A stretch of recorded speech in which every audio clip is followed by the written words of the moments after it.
The microphone's here. I was gonna record this video while the sun was setting, but I'm a little bit late. I wrote up the conclusion to this video in the script maybe about 20 minutes ago, and I procrastinated and made myself a coffee. But here we are, recording the video past the sunset. I'm sorry, but missed out. Anyways, I'm gonna explain in my personal experience why most OnlyFans agencies never make money. And I say this as a whole because obviously the OnlyFans agencies that are currently making money will survive longer into the industry, but a lot of people drop out because they can't do a lot of things. And these are the main reasons why they can't. And I'm going to give you a solution at the end of the video to kind of get around those problems, at least get you onto your feet, and build up that momentum, start making money, and then eventually help you snowball. So, why am I actually able to tell you this? I personally, with my agency, I made the mistake of relaxing after a 5-figure month. So I made a 5-figure month. I was like, wow, this is amazing. Little did I know that one, 5 figures is not that much per month, and two, there's still no time to take your foot off the gas. Still no time.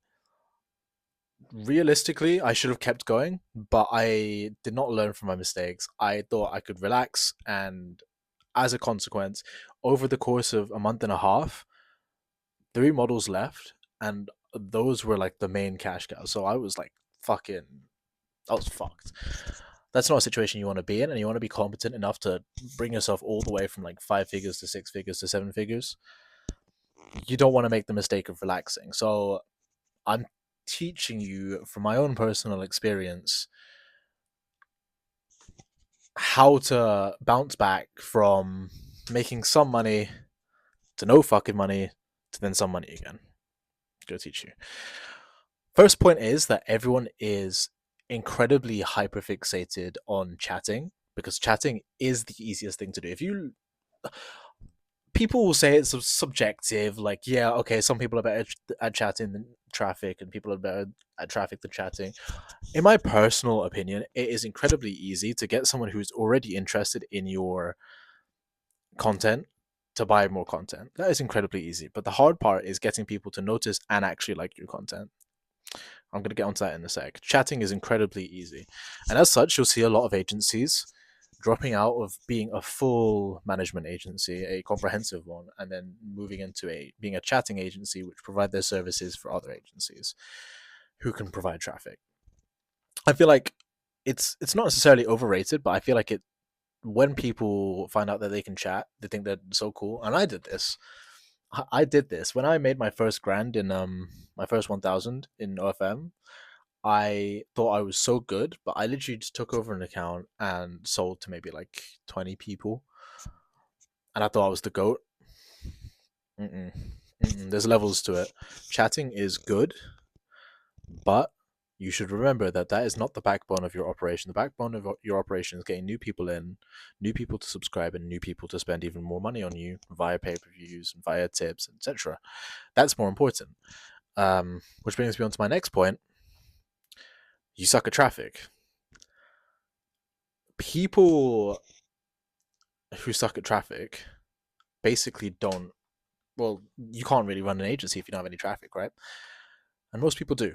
Most people don't know how to get eyeballs on their content. They try every single method and it doesn't work, or it doesn't work. It works for a month and then it stops working. What I mean, it's very obvious that you can run an agency based off of just traffic alone if you don't run free trial. If you get eyeballs on your models pages and the subscription fee is fucking the minimum $3 a month, and you get 1,000 fucking subs a day, you're still making a lot of bank without even needing to chat. You might not need to chat at all. Just send out fucking mass messages, don't reply to anyone, ask for tips on the wall, lock things on the wall, all of this stuff, and you won't need to chat. Gone on a bit of a tangent, but regardless, in my opinion, the reason why people suck, people don't make money when they're managing, when they're not, when they're a founder of an OnlyFans management agency, it's they suck at traffic. They don't know how to do it, and I mean, there's plenty of solutions around it, but I'll get to that in a sec. Next point is you suck at signing models. Your client acquisition sucks, and it's the same skill as getting in traffic from social media. It's the same kind of skill. Client acquisition technically comes under getting subscribers in, but it's also the act of getting models to sign the contract and work with your agency. If you suck at that, you will probably suck at traffic as well, and vice versa. Anyways, you will run into models who you don't know how to work with, or you don't know how to manage, or you, you don't have to manage, you don't know how to make money with them, or they won't cooperate with you, or etc. etc. You will run into a lot of them. And quite frankly, if you try to stick to one, if you put all your eggs in one basket and you stick to one model and then they leave and you suck at client acquisition and you can't get another model, you're completely fucked. And imagine you're making like 100,000 a month off of this one model, but this one model is the only person that you have, and then they leave. You're fucked. Until you sign someone else, you're fucked. And even when you sign someone else, where's the guarantee that you're going to make 100,000 a month? It's not there. So being able to, I'd say, put it under the umbrella of client acquisition, full stop. If you're good at the skill of acquiring clients, you can get subscribers and you can get models, and the game is pretty easy for you. What I would suggest to fix these things, because they both come under client acquisition, is I would suggest studying content creation and marketing as a whole. Not only so you can market yourself, as in to other people via your social media pages, you might be posting reels, you might be posting on Twitter, whatever it is, you can market yourself properly, but you can also perform better with models if you know how to create content yourself and you know how to market people yourself, because you can pass that on to your models, and therefore the traffic won't suck as much. Not even as much. The traffic will stop sucking if you decide to get good at content and you keep staying consistent. Listen, that being said, you can try to game the platform, and I throw out that phrase a lot because gaming the platform basically means that you're kind of cheating it. You kind of, well, it's for the people that know what this is. It's non-organic. You do things that aren't. Well, you do things aside from just posting and using a platform's inbuilt features. You can game the platform that way to force other people to see your content, but it's much better ROI, the much better return on investment for you to learn how to create content properly. Because at the end of the day, doing things non-organic will cost money. You'll need to pay for ads, you'll need to pay for software or traffic provider, whatever it is, you'll need to pay for that stuff. If you know how to make content yourself and you distribute it yourself, completely free. Bar the equipment that you might use, and the accounts that you might use to post on. That's slightly leading into more non-organic territory, but regardless, it's basically free. And once you know how to create content yourself, again, you can teach your models how to do it, and it is completely fucking free. Bonus points if you learn how to create content. You make SOPs, you make tutorials, you make all of these kinds of resources to teach the models how to create content for different niches, for different types of branding, for different situations, your different types of content verticals, and essentially pass your knowledge down like you're a sensei or something to your models, and they will you'll see a return on investment from the time that you spent writing that, because you've studied marketing and now you're teaching them. I'm like fucking Captain Obvious right now. I'm just saying, oh, you make good content, people will like your content, and people will subscribe to OnlyFans. Or yeah, but a lot of people overlook it. They get a massive ego boost from the fact that they're good at chatting. It happened to me. Happened to me. But that ego boost is enough for them to think like, oh, if I just keep up this massive chatting ratio, I'll be fine. I don't need to think about traffic. Not the case. Think about traffic. Even if you think you're good at chatting, you don't have to pivot per se, but you do need to learn. You do need to learn. Right. It's also systems and consistency. I mentioned consistency in the last point very briefly, but what I mean by systems and consistency is that you need to run your shit like you need to run your agency like it's a corporation, like it properly regimented, properly documented. And I don't think you'll understand it unless you've scaled already, or if you've already scaled another business. You haven't understood exactly the value of systemizing things and staying consistent with things and keeping it all organized and regimented. But down the line, when you do scale, you'll understand that there are so many people who are relying on you to be consistent and to being alert. And this includes your model and your team, models and your team.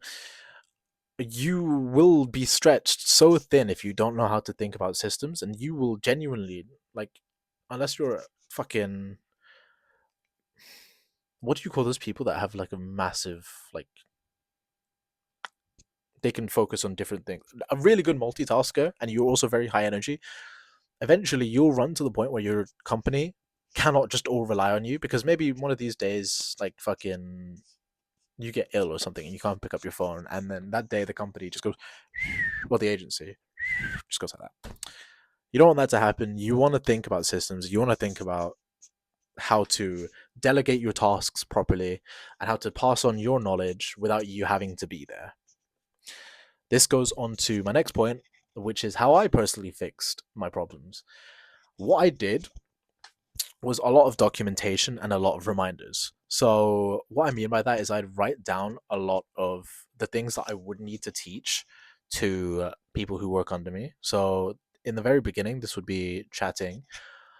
I made the mistake before of just, here are videos of me talking into the camera about chatting.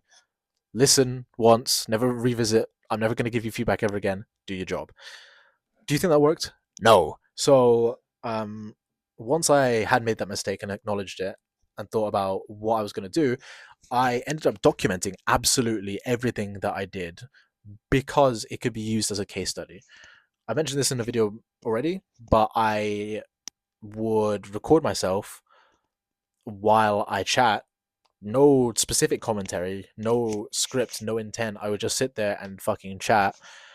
And you can use it as a case study to see exactly how I chat with a little bit of commentary on the side afterwards, just so I don't have to be there. I could be sleeping and you can watch 8 fucking hours of me chatting because you want to and you want to learn and you have things to learn from from those 8 hours, and I could be asleep and it would work. On top of that, obviously, there's SOPs, there's handbooks. I actually incredibly pride myself on. I'm writing an SOP right now. It's about 40,000 words. The chatting handbook, and it goes through absolutely every single piece of knowledge that goes through my brain. And I put it out into this one big SOP. And maybe it's not the most comfortable and easy read, and it's not in video form either. But once you're able to, the more you speak your mind, in a sense, into your SOPs and pass that down to the people that need to understand it, the more hands off you can be within your agency. And you'll understand that this is very, very important because it stops you. Not only does it give you more room to actually relax per se, but it also gives you more room to scale. It gives you more room to think, okay, cool. Now I don't have to spend like fucking 4 or 5 hours a day teaching the fucking chatters how to do this because they already have videos and they already have documents and they already have this and that tutorial. They can consume that. I'm going to tell them to consume it. And now I've saved myself a bunch of time. Okay, cool. What can I do now? I'm going to go outreach, or I'm going to check on the analytics of this model or that model or that model. Free up your time by documenting. That was my personal experience. My second piece of advice that I gave myself was reminders. I actually have a lot of post-its. This is really unorganized, but there's more on my wall here. If you can hear the tapping, there's more here, and they're all a lot of reminders to do things. Same with my. Oh no, I'm using my phone to record, but I've got Google Calendar reminders. basically not being able to detach yourself from your work is incredibly powerful. If you have times where you forget, especially when you're early on in your agency, which you really need to, when you are early on in your agency, you can't afford to forget about your work. You need to basically either you have to surround yourself with your work. I even do this thing where 30 minutes before I go to sleep, I just outreach to as many people on Telegram as possible.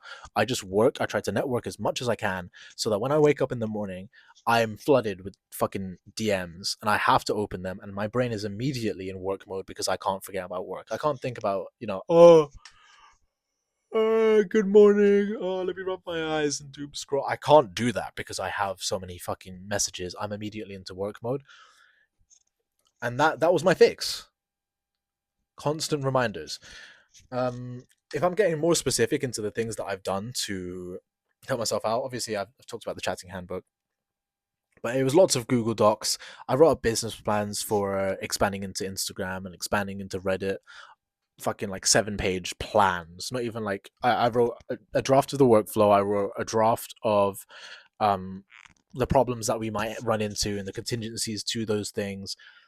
Lots of Google Docs. I don't think anyone puts this much effort. Well, there probably are. There's levels to it, but when I say that I really do try to document the things that I think, and I really try to make sure that I leave no stone unturned when it comes to plans and when it comes to execution, I really mean that. I feel like I'm up there, not to suck my own dick, toot my own horn, but I'm completely advising that you guys do this yourselves. You should be not only writing SOPs for the sake of it, but understanding that there will be problems with your SOPs and you should try to tackle them while you're writing them. Lots of organization, obviously. Post-it notes. I just showed you my post-it notes, and accountability partners. Right, this is a very important one. Um, when you're working in this kind of field, you're going to run into people. Of course, you're going to run into people. And it really helps if you have a business partner or a close friend that will help keep you accountable to things, because your brain might want you to escape from the OFM industry for a sec. Not like quit, but like, I want to think about something else. I want to think about this. I want to think about that. And the first like 2-3 years of your OFM career, you can't afford to do that. Accountability partners will know that they're not going to think about you all the time. But if they're a good accountability partner, they'll realize that you want to think about OFM all the fucking time. If they catch you zoning out, they wake the fuck up, sell some tits. They'll realize that. And even if you have like one or two or three, that's more than enough. Having other people to keep you accountable it's not on like another level, but it is incredibly good supplementing your own self accountability with these kinds of post-it notes, with the reminders, all of this stuff. Supplement it with an actual human being telling you to lock the fuck in, and I don't see a way that you could unfocus from your work. I don't see a way that you could procrastinate. On that note, how do you actually go forward from here and find out what your own fix would be from going from no money to some money? My personal advice would be reminding yourself what your next step is and taking it. So I had to genuinely look at myself and my agency to realize that we were running on a very unsustainable foundation. We didn't have any documentation. If we wanted to hire a Reddit VA tomorrow, we couldn't because they don't have training, and we'd have to actually teach them. We don't have any documentation. If we wanted to hire an Instagram VA, guess what? We would have to call them like once every day for 2 weeks just so they can get the ropes. That's not how it's supposed to be, you know. Um, and I had to genuinely take a step back and think about, okay, cool, what is my next step? Write up some documentation, fucking post a note for that. Don't be afraid to take the next steps when it comes to these kinds of things, but remember exactly where your weakness is. Remember to genuinely take a step back and realize where your weaknesses are. And in conclusion, to start making money, or to, I fucking said, get back on your feet. Yeah, it is get back on your feet. To get back on your feet, you need to find out where you're weak. Do an entire self analysis. Okay, why did this model leave? Why did this model never break 5K a month? Why did we get so many accounts banned with this model? Why was the chatting ratio so shit on this model? Genuinely sit back and think about the numbers and think about the experience that you went through and fix it. Autopilot the things that you're good at already. So, chatting, for example, like I said, I think I'm good at chatting. I think I'm pretty good. But I have to autopilot teaching the other people to do that. So, what I did was create the documentation, and I could literally say, hey, I'm going to give you 5 days. Here's all of the stuff you need to read. You should be completely good. Here's a questionnaire at the end to make sure that you've listened. You will learn. That's autopiloted. Now I can focus. Like I said before, I don't have to spend 4 or 5 hours teaching the chatters how to do shit. Guess what I can fucking do now? Focus on the things that I'm weak at. So in my case, that would be traffic. Right now, I'm trying to develop a stronger, well, more strength in marketing. But could be different for other people. Autopilot the things that you're good at, and don't be a pussy. And solve your problems head on. Once you've realized exactly where it is, go fucking ham. Go check Telegram every 5 fucking seconds to see if someone has like answered a question about it. Ask in the public Telegram groups to see whether people will want to provide value to help you out with your problem. Document it. Ask other people in your agency. Ask for their feedback. Ask your models if you're on a good standing with them and you're not afraid of acting like clueless. You shouldn't be. Get as much feedback as you possibly can and solve your problems head on. You can't have an agency where it's just shaky. You have to solve it head on. There's no avoiding it. Speaking of public Telegram groups, if you look in the description of this video, there is a link to my everything related to me on Telegram. You've got my channel, you've got my public Telegram group, and if you're a model, you can DM me directly. So the link is also there. And that is the end of the video. Click the link. And remember, if he thinks you're handsome, you better pay your ransom. Bye bye.